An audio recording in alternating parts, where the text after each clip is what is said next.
104.7 The Cave, KKLH, Marshfield, Springfield. Broadcasting from the Lorenz Plumbing, Heating, and Air Studios. Your home for the Kansas City Chiefs. Touchdown! Kansas City! It's Ned Talk, your live and local Chiefs pregame show. Hosted by Ned Reynolds, Joe Western, and the B-Team. Proud members of the Chiefs Radio Network on 104.7 The Cave. So, Ned, tell me, how are you doing with all the March Madness that is going on? Well, enjoying it, number one. But number two, not really worried about any of the brackets because mine have been absolutely dismantled by everything that happened. Not that there have been any great upsets, but the fact is that the competition has been so good. It's really been very good basketball with one or two or three exceptions. Let me ask you this question. Do you actually fill out a bracket? Mm-hmm. How many do you do? Just one. Just one bracket? Mm-hmm. Alec, how many do you do? I've got two this year. I'm usually good for definitely one, sometimes up to two.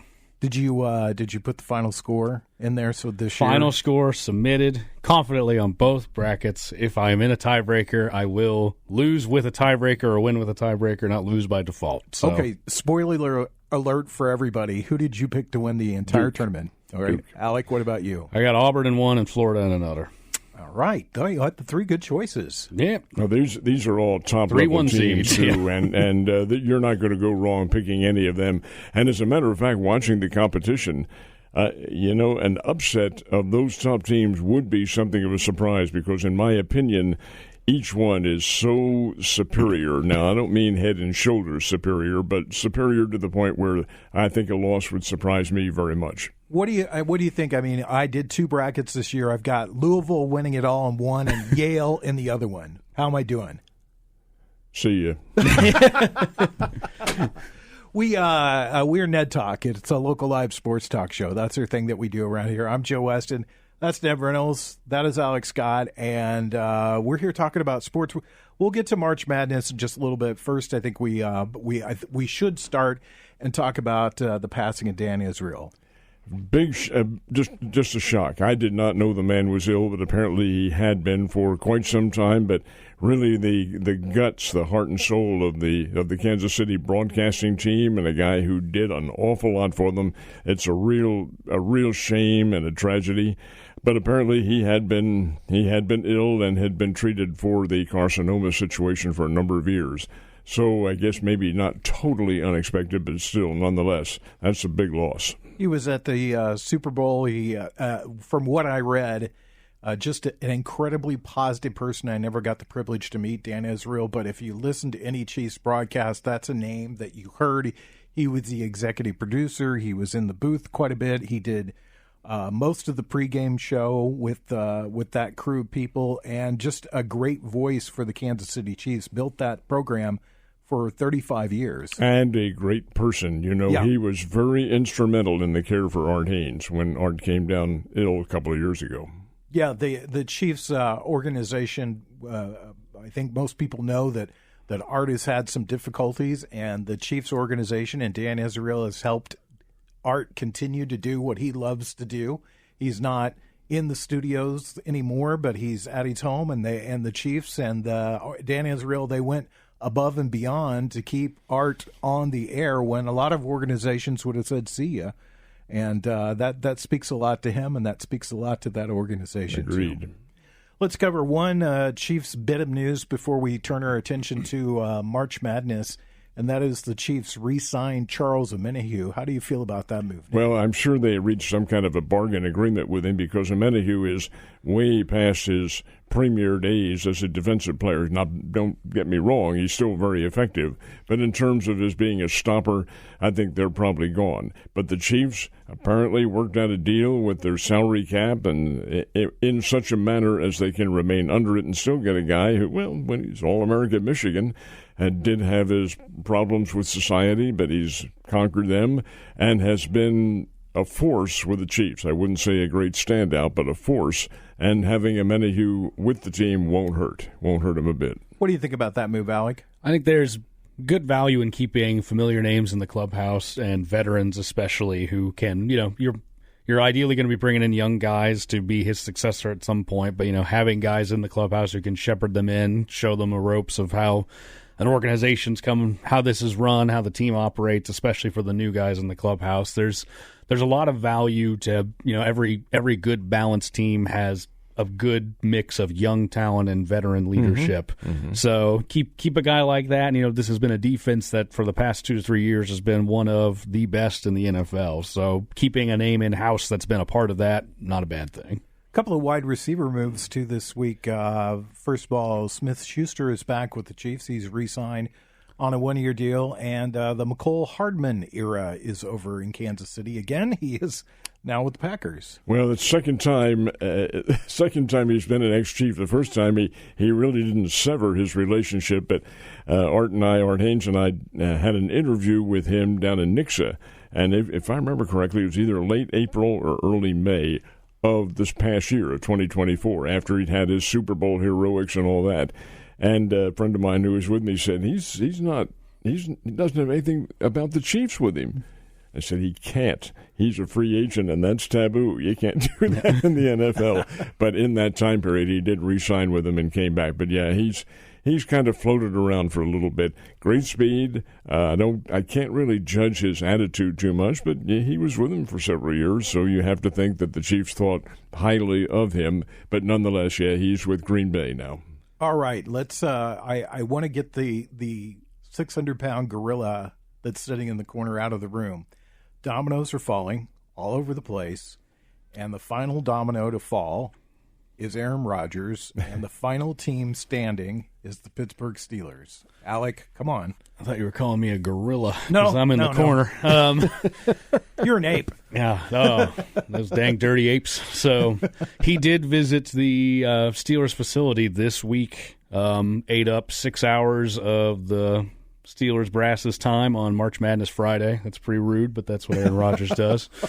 But no, so Aaron Rodgers has yet to pick a team or decide if he's playing. Pittsburgh seems at this point, if they haven't made other quarterback moves, i.e. Russell Wilson, it seems that they're waiting on his decision at this point in time. The Giants this week signed Jameis Winston to a 2-year deal, but there's speculation of if that would be impacted by Aaron Rodgers or not. If Aaron Rodgers was interested, I think the Giants would also still be wanting to make a move for him. So we're still waiting. Aaron Rodgers will keep everyone waiting as long as he sees fit. He's in no hurry, and at this point, if the Steelers seem like they're willing to wait on him, why would he bother to hurry? He can make whatever decision he wants. I don't like how this is playing out, but this is where we are. Well, let me ask you this question. It brings to mind, how are you going to feel if Aaron Rodgers is wearing the gold and black next year? Bad. Okay. I'm not interested at this point. I'm not interested in the person off the field. I'm not interested in what happened in New York these past 2 seasons. The injury you can write off. That was unfortunate.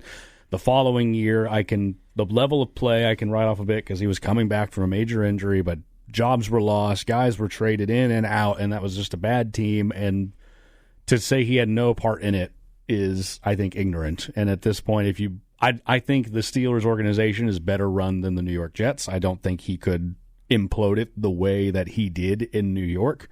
But I think to think that was the right as an anomaly for a over 40-year-old quarterback at this point, I think is dangerous. Alec just hit it right there. You've got to understand, this guy is 40 or more. He may be 41 now. And you can only do so much. Tom Brady's of the world, hey, they're an anomaly. But you reach a certain point where, indeed, you're not effective anymore. It kind of reminds me, it's a literary reference, but he reminds me of The Man Without a Country. Because nobody really wants the guy, but he's campaigning for himself. Man Without a Country was a novel back in the early 1800s about Philip Nolan, his fictitious character, but he allegedly was arrested for treason. And he told the judge, damn America, so the judge sentenced him to the rest of his life at sea and not having any land to fall on. Man Without a Country. So in a sense, if you can make that reference, Rodgers is in that kind of whirlwind of going around shopping himself. He probably wants the amount of money he had been making. He ain't going to get that. The only thing if he's pitching for the money, he's getting it from New York at this point. When New York cut him, they're eating a lot of that contract. The only hope I would have is if he did end up in Pittsburgh, it'd be for the same financial situation that Russell was in, as in Russell Wilson was getting paid by Denver to play for Pittsburgh on a minimum deal. Sure. I think if Pittsburgh were to do that with Aaron Rodgers being paid by New York on a minimal deal, well, then here we are. Pittsburgh doesn't have a great option at quarterback, so that's why they're staring down the barrel of tying themselves to Aaron Rodgers for a year or two. And it's weird to have this conversation about a 4-time MVP Hall of Fame quarterback. Like his resume is astounding, but he hasn't been Aaron Rodgers of that caliber for a few years now. I don't think he's ever been the Aaron Rodgers that he's been built up to be. I view him as one of the most overrated quarterbacks. Really? And Brett Favre the same. I really do. I think that they have got default MVP. I think the MVP in the NFL goes to a quarterback, period. I don't think that it should go to a quarterback, period. And I think sometimes they just defaulted to those guys. And I don't think that my opinion of him, and that's just my opinion, is I don't think he's as great as he's been made out to be by specifically that 4-letter network. But, Joe, I think there's a reason why. The guy has a lot of talent. He's an All-American California. He can play. He can play the game, but he has not been surrounded with the greatest of teams. Excuse me, and I think that's been his problem. Was at Green Bay. He had some possibilities there, but I don't think you can lay the blame entirely on him. You can only operate the way your auxiliaries are going to help you out. Hey, he's a better quarterback than me, so I mean, but I just don't think he's... His biggest thing he's got going for him in his career is the touchdown to interception differential. He might at this time still be one of, if not the best all time, and he would consistently finish seasons with single digits. Sometimes I think one of his best, he had 4 interceptions on a season. And Mike Tomlin in Pittsburgh loves building his teams around a defense that holds teams to 20 or under and an offense that just doesn't turn the ball over. If you show up and don't turn the ball over, Mike Tomlin thinks you had a good game on offense, even if you had 120 yards, but you didn't turn it over and you didn't set the defense up poorly. Aaron Rodgers, in his history, protects the ball. That's eye-popping for Mike Tomlin. And, there is still an argument to be made, even at this point in his career, if the Steelers were to sign Aaron Rodgers, he might be the best quarterback to play for them in the past 5 to 10 years. Ben Roethlisberger in his late era was not as good. Russ was serviceable. Mason Rudolph, who was on the roster again, has never shown to be the guy. So this is the modern NFL. Pittsburgh has a very good roster, but they don't have the quarterback. And if you were to plug Mahomes or Allen on really any team, but especially on a Pittsburgh, all of a sudden we're talking about them in that Super Bowl race. But you don't have that guy, you're not in it. Ned Talk on 104.7 The Cave, your local live sports talk show. We're talking, it's our Aaron Rodgers segment that we do each and every week. We cover what's going on in the life of Aaron Rodgers and how he's doing with horse tranquilizers and all that sort of stuff. But the other man out on this situation, too, is Russell Wilson, who, in my opinion, has more in the tank than what you would see out of a guy like Aaron Rodgers. Well, in a lot of regards, you're right. Russell Wilson is an all-encompassing player. He had his great years at QB. Hey, the guy's an athlete. Played baseball. He was drafted in the major leagues. Could have played baseball. Chose football. But he's a man of extraordinary talents. Now, again, he's in a situation where perhaps he is surrounded by individuals who can't perhaps match what he wants to, but again, he is being given the opportunity, and he does have the physical skills to be able to be the leader that I don't think that Aaron Rodgers can be now. Although Wilson is not exactly a kid. He's, what would you say, mid-30s, late 30s? Mid-upper 30s as well. He's also nearing the end of the career, trying to extend it out. He still throws a deep ball better than most quarterbacks in the NFL. There's a reason that he got the job in Pittsburgh is because when Justin Fields would throw it deep, it was on a line. When Russell Wilson throws it, it's a nice moon ball. He's been to the Giants as well. He's also visited Cleveland. So I think I would not be surprised if Pittsburgh wants Russell Wilson back if Aaron Rodgers doesn't come in. That's what I think the holdup is. We're all just waiting on Aaron Rodgers to decide I want to go here or I don't want to play anymore. I think retirement is a legitimate option for him. And if whatever his decision is, I think Russell Wilson's with the team within 48 hours of that decision. Do you think before or after the draft? Oh, I think any decision with him would be before the draft. That way you're able to judge your drafted individuals and whom you're going after? Oh, no, I would think it'd have to be before. Would you agree with that? I would. I understand being patient with them, but yeah, you're correct. You want that quarterback situation resolved before you go into the draft. You got to know what are your needs, what are your biggest needs going into. That's why the free agent flurry happens within a matter of days, because all these teams want to plug these gaps, and then they can get back to evaluating prospects to fill the holes that they couldn't fill in free agency. So if you have Aaron Rodgers, Pittsburgh goes, okay, maybe not an early quarterback, maybe still a quarterback to add to the roster, but we're not drafting one early because we've got this guy. Two top quarterbacks on the board, Cam Ward and Shedeur Sanders. What do you think? The current NFL.com has Cam Ward going at number 1 and Sanders going at number 3 to the Giants.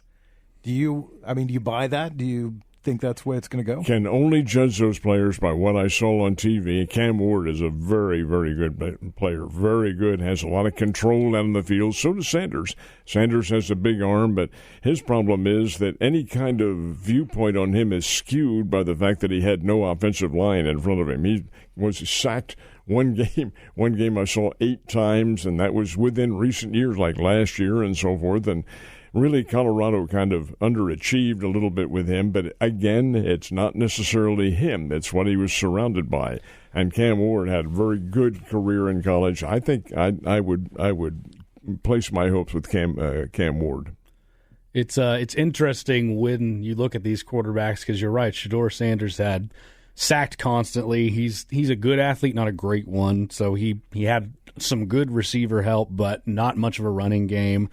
And yet he still put up respectable numbers out there in Colorado. I think there's something to be said about guys who find success in unfavorable situations. Yeah, I think that's right. I think there's, how many – I know like Joe Burrow played for Ohio State, but how many Ohio State quarterbacks are thriving in the NFL right now?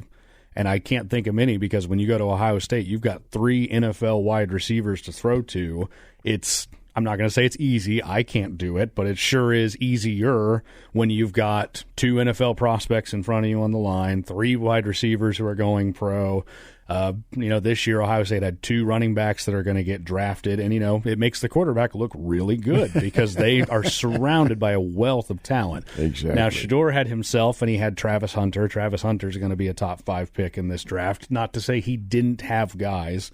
But if you can see someone put up numbers on a less than favorable situation, I think that is something teams should take note of, because that could translate well to what if we put him in a favorable situation. The problem is, if he gets drafted top 10, he's probably not going to a favorable situation. There's a reason those teams are up there. I would absolutely agree with you. And to take it a little bit further, I would draft the Hunter kid before I would Shedeur Sanders. He's all together. He's a ubiquitous athlete. Defense, offense, the guy can play, and he can fit a lot of roles on any team. I've seen that he plays wide receiver and corner, and I've been seeing that the Giants should draft him because Jameis Winston's going to throw all those interceptions. You need Travis Hunter out there to tackle. I've got the NFL.com has Travis Hunter going at number 4 to New England, which would be a good fit for him, I think, depending on what that situation's like in New England. Because first of all, you mentioned they had Ned. You mentioned they had the most salary cap to spend, something like $128 million under. But that doesn't mean if you bring in all those players that everybody functions cohesively, and they have a new coach for the 2nd year in a row after the Bill Belichick era. By the way, he's got a 28-year-old girlfriend. He does. He is. Wait a minute. Bill Belichick is she that young? 28 years? Yeah, and he's 72, 71, somewhere around there. That means you're due a 35-year-old. He's got Super Bowl. I'm 83, so that she might be older and younger than 28. He might have a Super Bowl older than her. So there's hope. There's hope. There's hope. When we come back, we'll talk about March Madness. It's Ned Talk on 104.7 The Cave.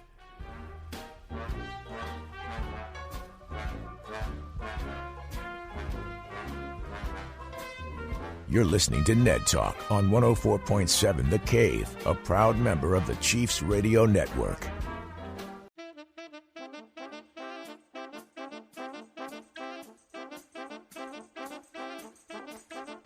Back to Ned Talk on 104.7 The Cave, a proud member of the Chiefs Radio Network.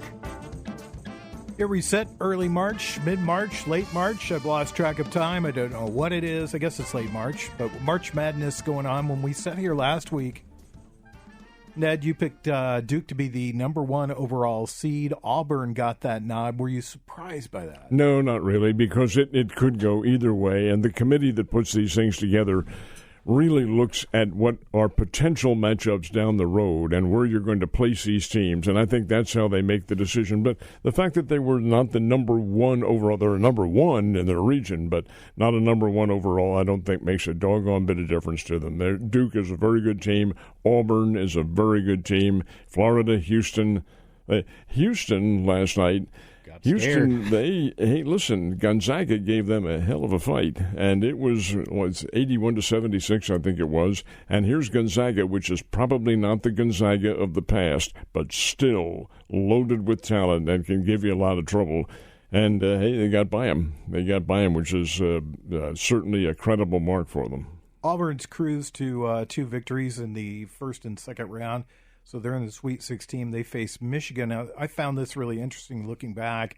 Michigan barely survived their first game against UC San Diego. They won by 3. That was a very popular upset pick across the pundits, was UC San Diego beating Michigan. That was actually, they were a sneaky 12 seed that might have just matched up well against what Michigan had to offer. You know, that always happened. This year has actually been McNeese, and on day 1 getting the win was a pretty big upset. Missouri losing to Drake was an upset, but it's kind of gone as you would expect for the most part. Arkansas beating St. John's as well, but even then, Arkansas, an SEC team beating St. John's, doesn't quite have the weight of one of those real small programs getting a win against a big one. McNeese flies under the radar. They're a very, very, very good athletic program. They're in out-of-the-way Lake Charles, Louisiana.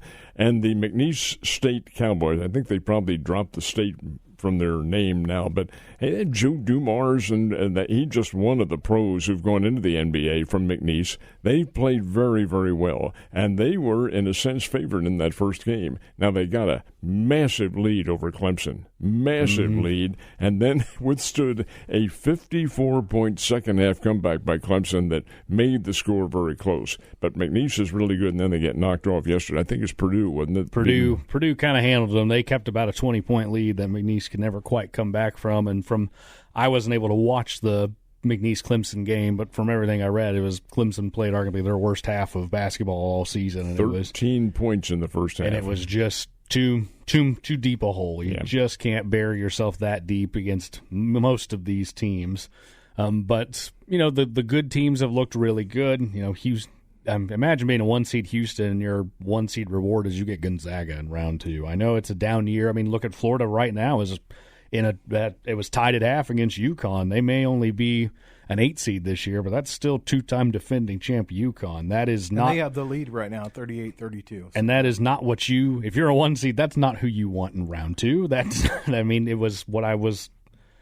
Kansas was a 7-seed this year. So that's these big programs still, even if they're having down years, a 7 is a bad year for Kansas, but that's still Kansas. And, an 8-seed is not good for UConn, but that's still UConn recruiting like UConn that you get to face. So these teams, there's going to be probably some real exciting games. We'll see if the upsets pull out. Gonzaga fell a little short, but they're still great programs fighting against each other. Joe, what Alec is talking about here, I think is significant in a lot of respects.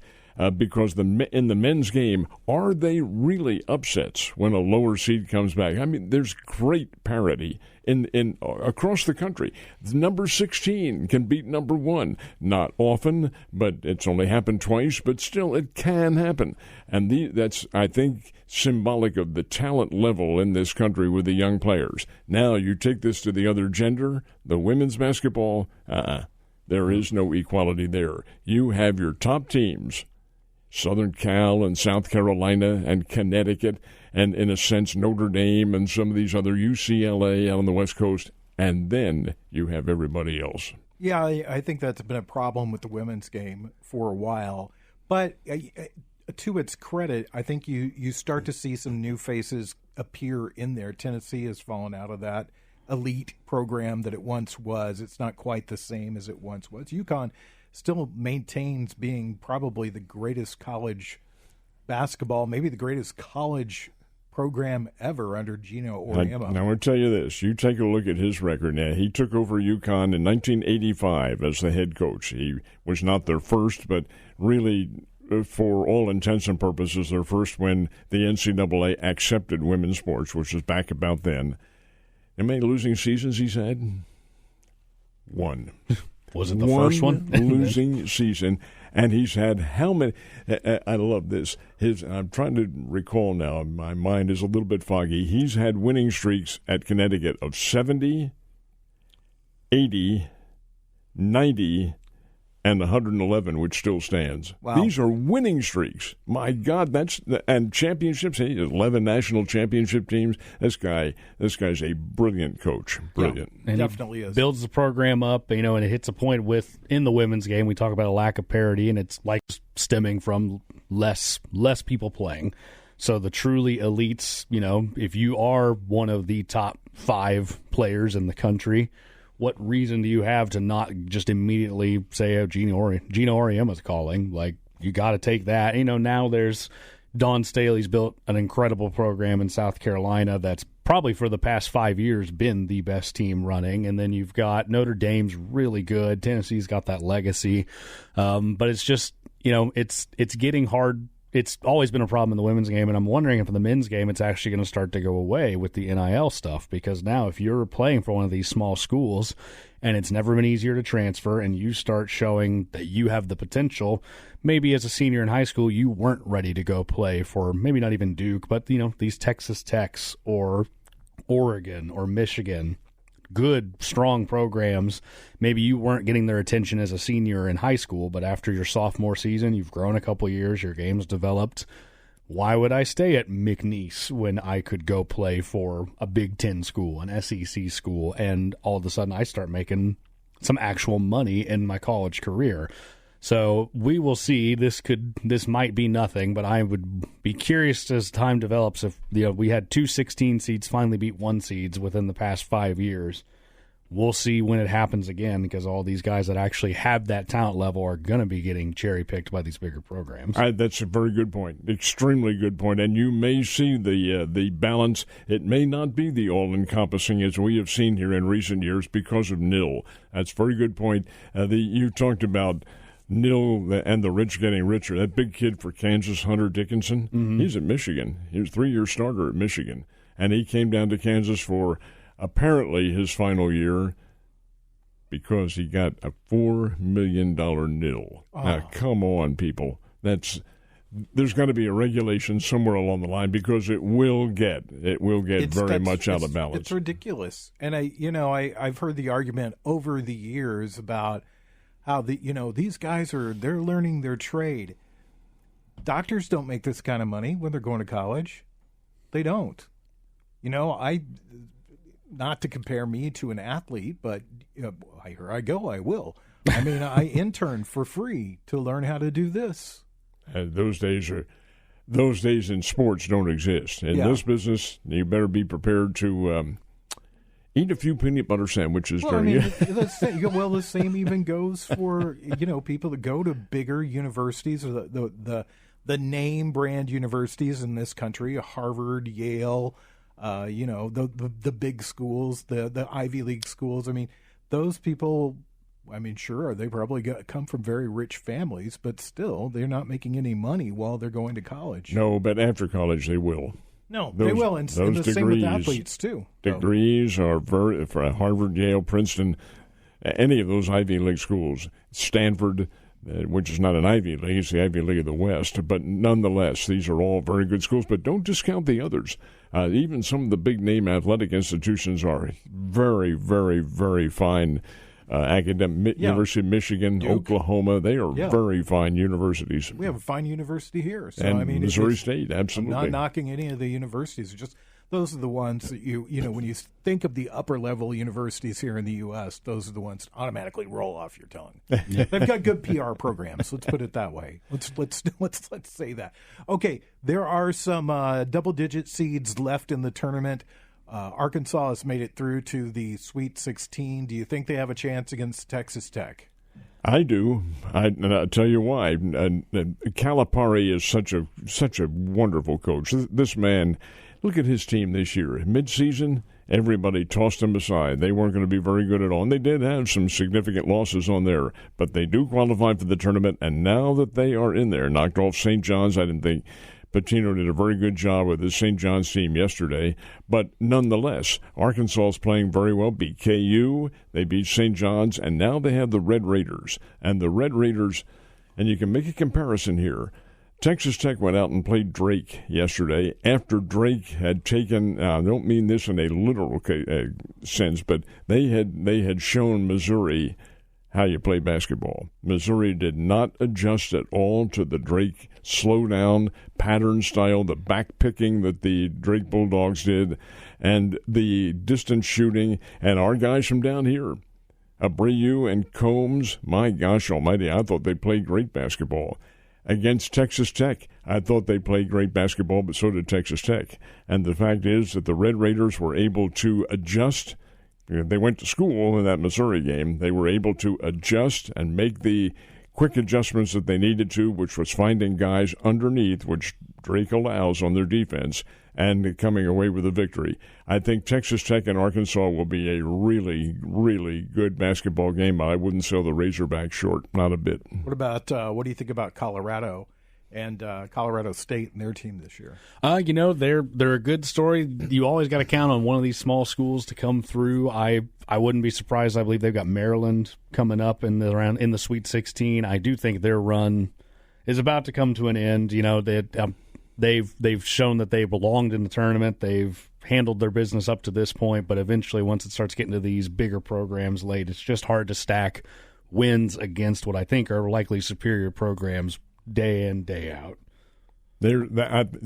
Alex's point is very well taken, because you're dealing with teams that are accustomed to being in the spotlight, and that makes a difference when you have that experience of playing in the big time with the big lights and the TV cameras, and when and not that Colorado State's a small school, it's not at all, but the fact is that are they really ready for that kind of pressure? And it is an altogether different psychological level. When we come back, guess what? We're going to talk about baseball. 4.7 The Cave Ned Talk.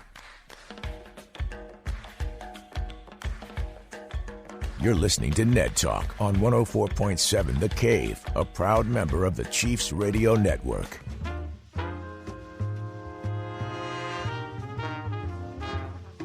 Back to Ned Talk on 104.7 The Cave, a proud member of the Chiefs Radio Network. Couple games played this week in Japan. Cubs and the Dodgers. Dodgers swept that series. Really, who cares, okay? Me. Well, Cubs. They count. Yeah, I know, but who cares, really? We're going to get the real thing. All the rest of the teams will be playing this week, and I'm pretty excited about that. Everybody, Joe. It's not all the rest, because the Dodgers and Cubs also play. Everybody. Well, that's what I meant. You know what I meant. But it's fun. The season does open on Thursday, with weather permitting, all the games being played. Cardinals have the Twins. The Kansas City Royals have the Guardians up at Kauffman Stadium, both at the same time. I really think there would be a little bit more judicious scheduling than that, with the state of Missouri having the two teams. But then again, they aren't close by. They're, 270 miles away from each other, whatever the case is. And it regardless of all that, it'll be a lot of fun, because there's quite a bit of anticipation, not necessarily about the Cardinals this year, but about Kansas City and how well they play. Kansas City's record in the spring training is something like 17-11 or something like that. They've played well, and that's not unusual. The Royals have played well in spring training, but I got a kick out of a big story when Bobby Witt got hit on the forearm by a pitch, and oh my God, what has happened? He's been back in the lineup since then, so he's probably in pretty good shape.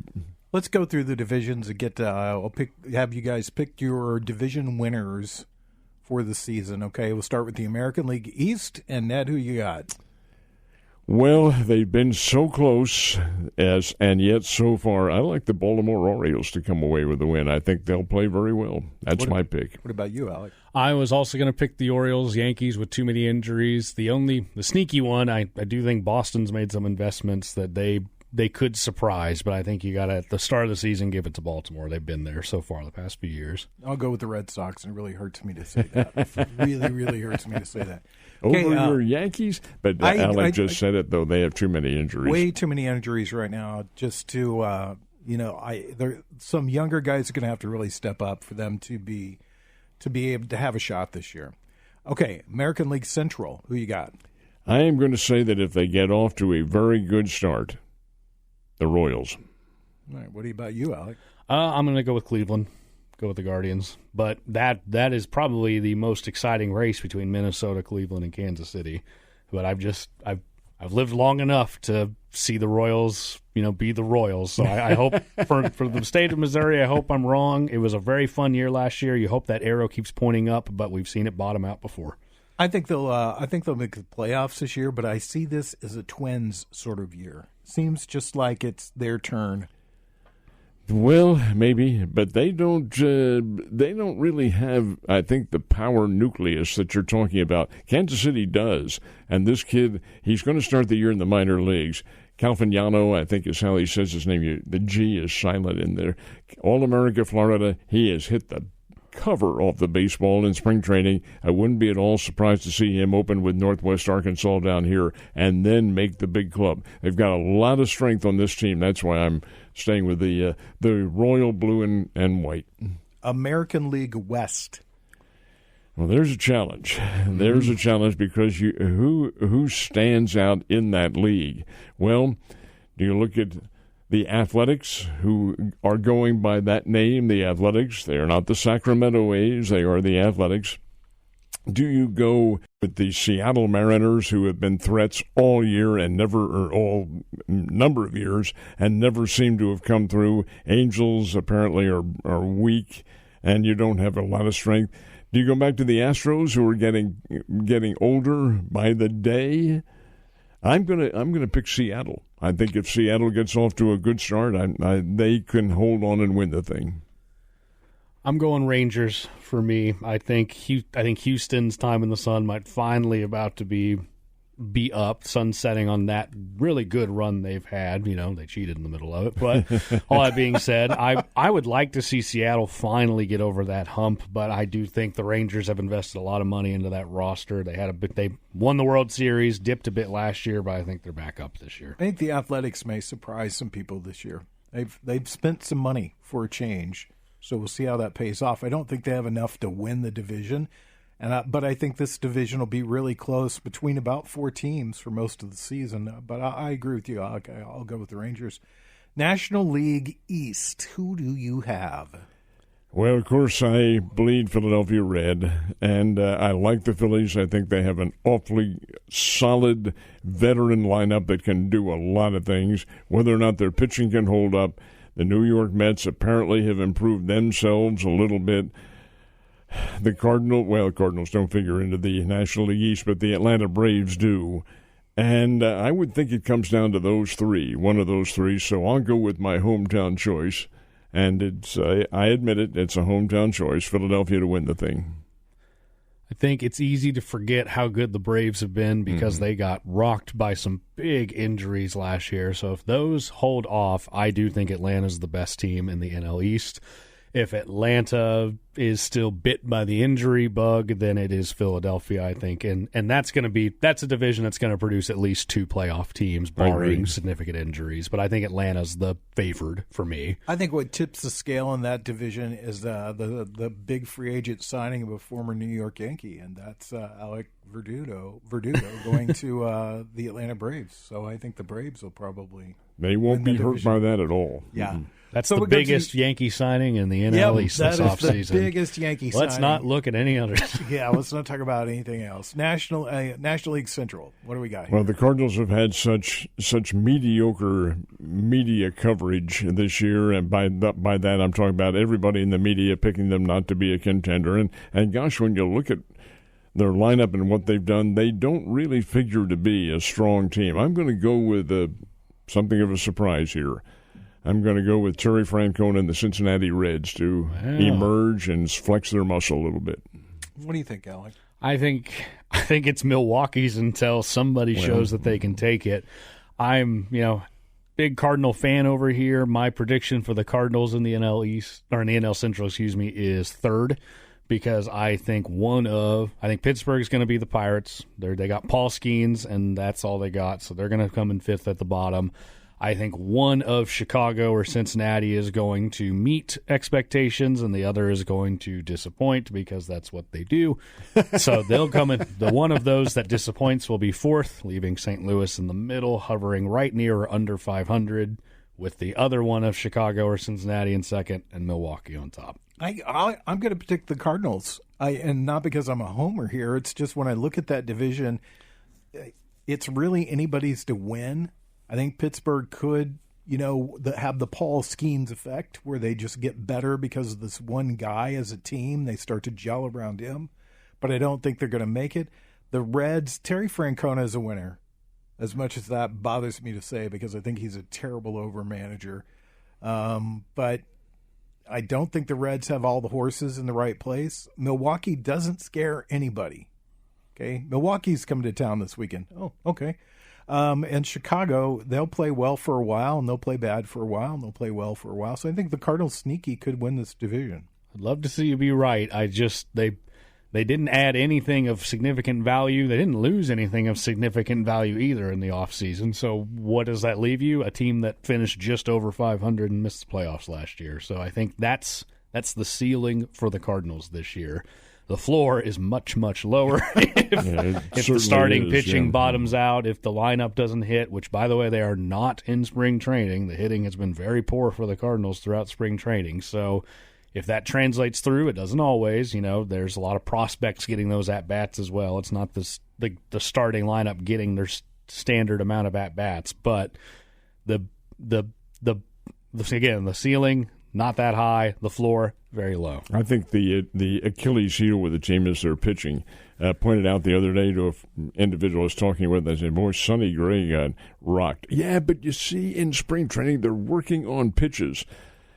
My reaction to that was balderdash. They are trying to get their game in mid-season form to start out the season, and no, I disagree completely. He hasn't pitched particularly well at all. Michaelis has been Michaelis. He's gone his innings in there. And then you have your full array. Again, the guy who's impressed me the most is Steven Matson. He has thrown very well. He came on great after injury last year. You have to hope he can. The new Eric Fed comes in and does well. And then that fifth spot is Palante's to lose. He's also pitched well. So hopefully he can actually be a mainstay. And if not, you got Liberatore to fall back on. There's options. Are they great options? Yeah, we'll see. And should we even bother with the National League West? You got the Dodgers? It's the Rockies' year, Joe. That's what I think. Dodgers to win. This is the one. Hey, look at this. The Dodgers are already 2-0 to start out the season. Come on. They're going to go 162-0. It's the Dodgers to lose, and this might be the final year stress test for Major League Baseball, letting you spend all the money you want. You can't keep doing it. The Dodgers are not. The Dodgers are a symptom of the problem. They are not the problem themselves. They are doing everything that is within the confines of the rules that are allowed. And if people don't like it, then Major League Baseball needs to stop them, because they are doing, again, this is all legal. This is all allowed. It feels dirty that they can buy this team, but they're allowed to. But Alec, you bring up an interesting point. What does Major League Baseball do? They already have the luxury tax, and I think the Dodgers pay maybe $300 million into the luxury tax. Doesn't bother them at all. No, they can make the money. And it's an interesting thing to do, because the Players Association won't want to see this money go away. Here's the bigger issue, though, and we've got a commercial break we're up against, and that is the teams that are benefiting from that $300 million, they need to spend it. Because that's the bigger problem. It's not the teams that spend the money. It's the teams that lose and get the money and don't spend it. And that's the problem. When we get back, we'll tell you what we're going to watch on TV this afternoon. It's Ned Talk.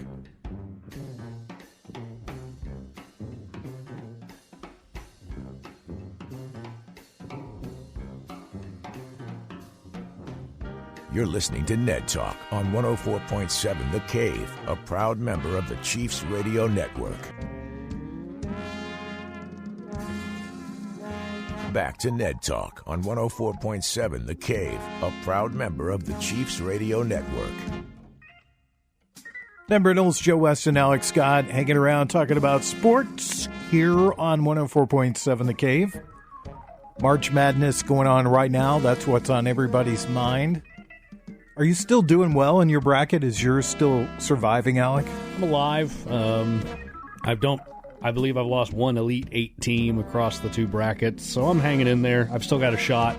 I just said earlier in the show, Florida's my champ, and one of them, Florida's on the ropes against UConn. So one of those brackets, I can kiss goodbye if Florida doesn't figure it out. But it's a lot of math. I like to let the dust settle, and come Final Four time, I'll start seeing if I've actually got a shot. But my champs and my runner-ups and my Final Fours are still going.